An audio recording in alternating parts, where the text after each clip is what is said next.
आज हम कबूली पुलाव बनाएंगे। कबूली पुलाव के लिए चावल लिए हैं मैंने 3 कप, 1 कप मैंने चने की दाल ली है, 2 कप मैंने ऑयल लिया है, तेज पत्ता लिए हैं, 1 दालचीनी का टुकड़ा लिया है, 1 बड़ी इलायची ली है, 4 से 5 अदद काली मिर्च ली है, 4 से 5 अदद मैंने लौंग ली है, 1 टेबल स्पून सौंफ ली है, आधा टेबल स्पून सफ़ेद जीरा लिया है, 2 टेबल स्पून नमक लिया है, 2 हरी मिर्चें ली हैं और 1 प्याज ली है। ये आप देख सकते हैं कि प्याज हमने 2 कप ऑयल डाल के प्याज फ्राई करना शुरू कर दी है।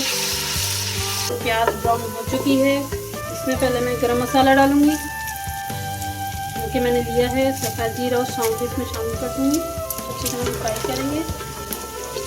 साथ में हम इसमें 1 गिलास पानी ऐड कर देंगे।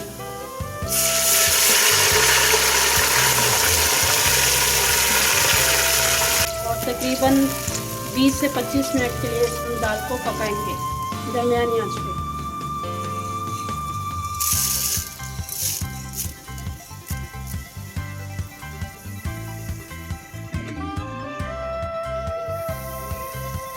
आप देख सकते हैं कि दाल हमारी गल चुकी है। आप इसमें जो है मैं चावल शामिल करूँगी कि मैंने 3 कप चावल लिए हैं। इसमें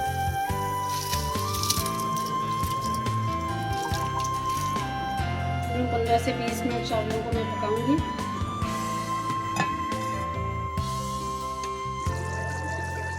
पाँच मिनट इस दरमियानी आंच पर और पकाएंगे। देख सकते हैं कि चावल बिल्कुल रेडी हैं। उन्हें दम पे रखना है। हरी मिर्चें काटी थी वो शामिल करें।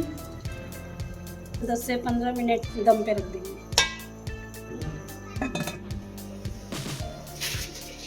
कबूली पुलाव बिल्कुल रेडी है।